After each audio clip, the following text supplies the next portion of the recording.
नमस्कार दोस्तों, आप सभी का शिक्षणशाला में स्वागत है। और आज हम संस्कृत व्याकरण में टॉपिक उठा रहे हैं संधि। और उसमें हम आज जो स्वर संधि है उसके बारे में चर्चा करेंगे। तो सबसे पहले तो हम ये जानते हैं कि संधि की परिभाषा क्या है। तो संधि की परिभाषा क्या है? दो वर्णों के मिलने से उनके स्थान पर होने वाले परिवर्तन या विकार को संधि कहते हैं। क्या है दोस्तों? जब दो वर्ण मिलते हैं, जब दो वर्णों के मिलने के उनके स्थान पर जो परिवर्तन होता है उसी को क्या कहते हैं? संधि कहते हैं। संस्कृत में संधि कितने प्रकार की है? 5 प्रकार के भेद है, लेकिन आम बोलचाल में यह अधिकतर 3 ही है जो सामान्यतः काम में ली जाती है। स्वर संधि, जिसको हम अच संधि भी कहते हैं। व्यंजन संधि, जिसको हम हल संधि कहते हैं। और तीसरी है विसर्ग संधि। इसके अलावा प्राकृतिक भाव संधि और स्वादि संधि भी उपयोग में आते हैं। तो हमने क्या पढ़ा? संधि की परिभाषा पढ़ी। परिभाषा में यह है कि दो वर्णों के मिलने से उनके जो स्थान में परिवर्तन आता है उसी को संधि कहते हैं। संधि 3 प्रकार की होती है। संस्कृत में 5 भेद है संस्कृत के, लेकिन आम बोलचाल में और अधिकतर 3 संधि को ही हम ज़्यादातर ध्यान रखते हैं, उन्हीं का अध्ययन करते हैं। स्वर संधि, व्यंजन संधि, विसर्ग संधि। ठीक है दोस्तों, चलिए अब स्वर संधि के बारे में जानकारी प्राप्त करते हैं कि स्वर संधि में क्या है, ये कैसे प्रयोग में लाती है और किस तरह से संधि के जो स्वर है वो आपस में मिलकर एक नए शब्द का निर्माण करते हैं। तो स्वर संधि, इसका दूसरा नाम क्या है? अच संधि। स्वर कितने होते हैं? 9 होते हैं। संस्कृत में स्वर 9 होते हैं, हिंदी में स्वर 11 होते हैं। ए की कोई मात्रा नहीं होती है, ये ध्यान रखना। ए की कोई मात्रा नहीं होती है। आ की मात्रा होती है, वो ये वाली होती है। ठीक है। और स्वर संधि की जो परिभाषा है वह ये है कि परस्पर जब परस्पर दो स्वर या स्वर वर्णों में आपस में संधि होती है, जब परस्पर दो स्वर वर्णों में आपस में संधि होती है तो इसे स्वर या अच संधि कहते हैं।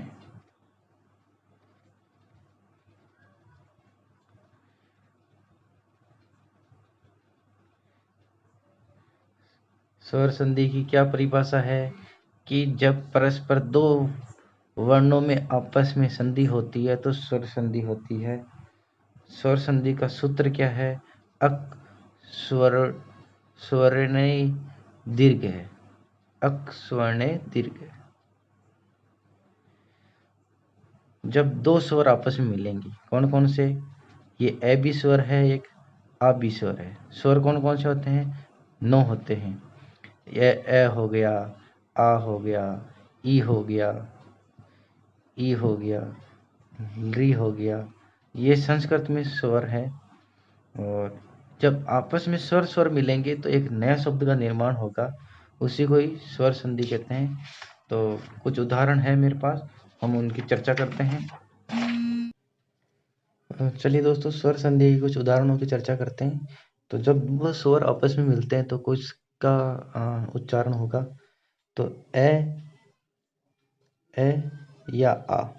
इसके अलावा ए या आ, चाहे छोटा है चाहे बड़ा है, हमेशा दीर्घ ही होगा, यानी आई होगा।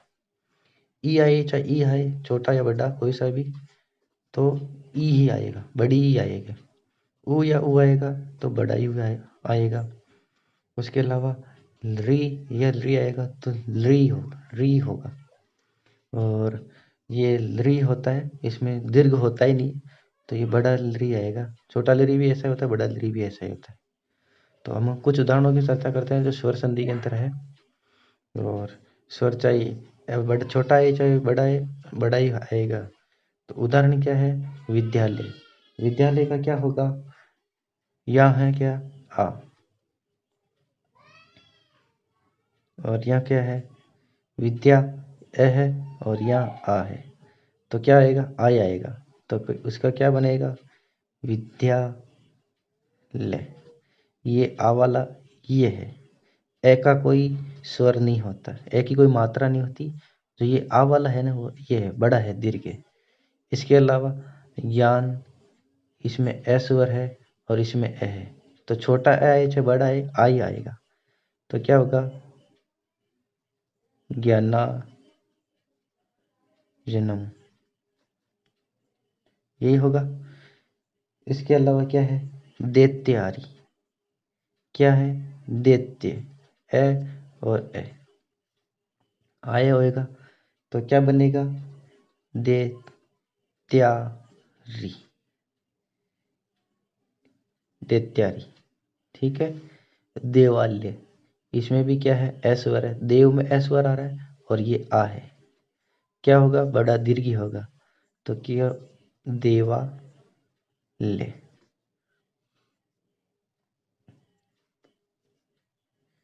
ठीक है। विद्यार्थी, आ स्वर और ए स्वर, बड़ा ही होगा, तो विद्यार्थी। ठीक है। इस तरह से ये बड़ा ही आता है, चाहे ए आओ चाहे ए आओ, आओ हमेशा दीर्घ ही होगा। इसीलिए यहाँ दीर्घ हो रहा है सब जगह, देखना आप। ज्ञानार्जन, विद्यालय, दैत्यारी, दीर्घ हो रहा है। इसी तरह ई स्वर आए या ई स्वर आए, बड़ा ई होगा।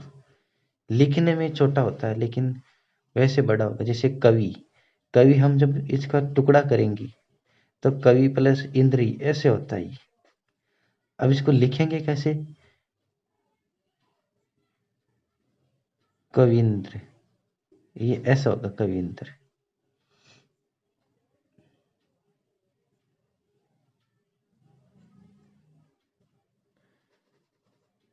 कविंद्र ऐसे लिखा, ये बड़ा आएगा, छोटी नहीं आएगा। जब इसका हम कविंद्र का छंदी विच्छेद करेंगे, किसका? कविंद्र का, तो ये कवि है ना, ये छोटा लिखता है। इसी तरह गोरीस, तो गोरीस में है ना, बड़ी होगी, गोरीस तो बड़ा ही होगा।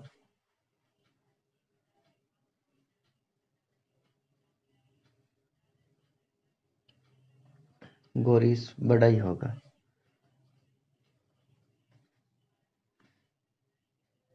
कुछ शब्दों में बड़ा ही होता है, जैसे गौरी शब्द है, हमें यह पता होना चाहिए कि शब्द कैसे लिखते हैं, कवि कैसे लिखा जाता है।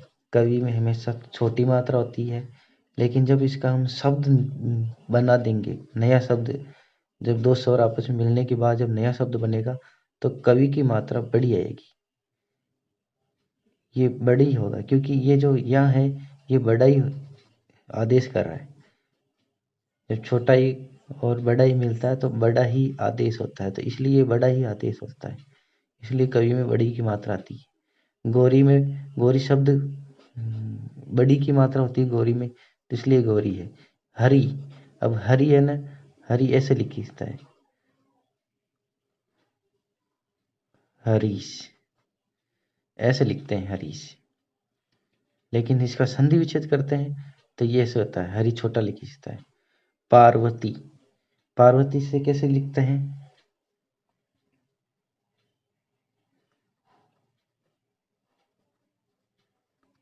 पार्वतीश, पार्वती में भी बड़ी आती है। हम पार्वती का शुद्ध शब्द शुद्धि में जब पूछते हैं तो पार्वती हम यूं थोड़ी नहीं लिखते हैं, पार्वती ऐसे थोड़ी लिखते हैं। हमेशा पार्वती शब्द में बड़ी की मात्रा आती है, इसलिए बड़ी हो रहा है, आदेश बड़ा ही होगा। हरीश, गौरीश, कविंद्र, तो ईश्वर आए चाहे ईश्वर आए, बड़ी की आदेश होगा। अब ऊ छोटा है चाहे बड़ा है, बड़ा हु आदेश होगा।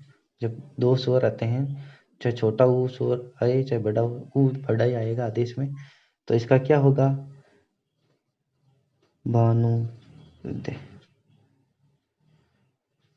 बड़ा ही आ रहा है, ऐसे थोड़ी लिख रहे हैं भानु।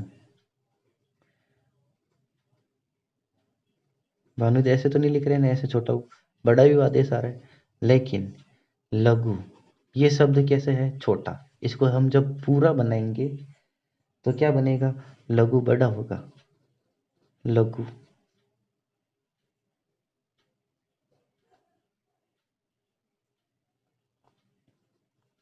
लघुत्तम, बड़ा ही हो रहा है, लघु छोटा है। शब्द शुद्धि में ये पूछते हैं, हमें इसको ध्यान रखना चाहिए कि शब्द शब्द हमें ये शब्द दे दे और पूछ ले संधि विच्छेद करो, तो हमें ये पता होना चाहिए कि लघु छोटा होता है।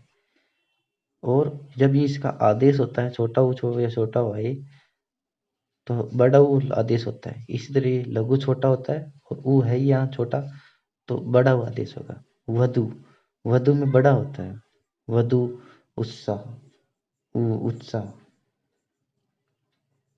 तो वधु उत्साह में क्या होगा, वधु उत्साह, वधु उत्साह है।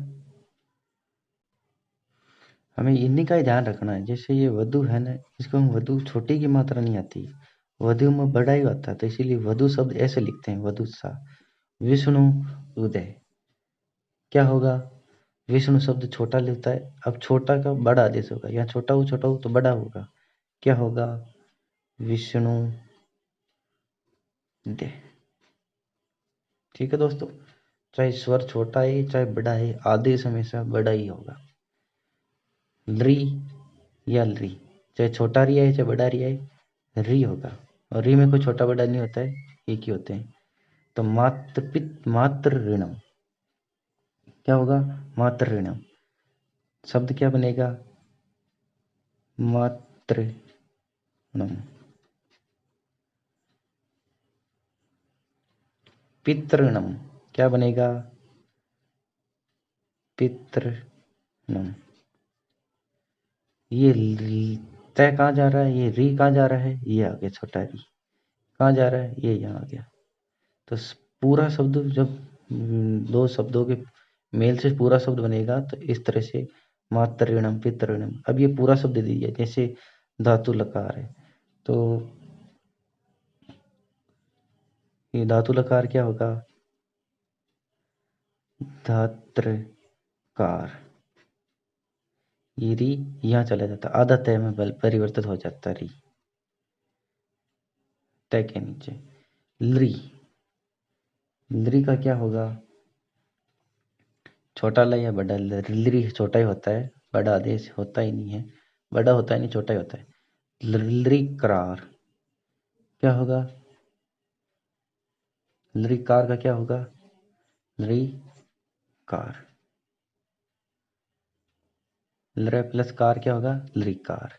ये छोटा ले एक ही ले में परिवर्तित हो जाएगा।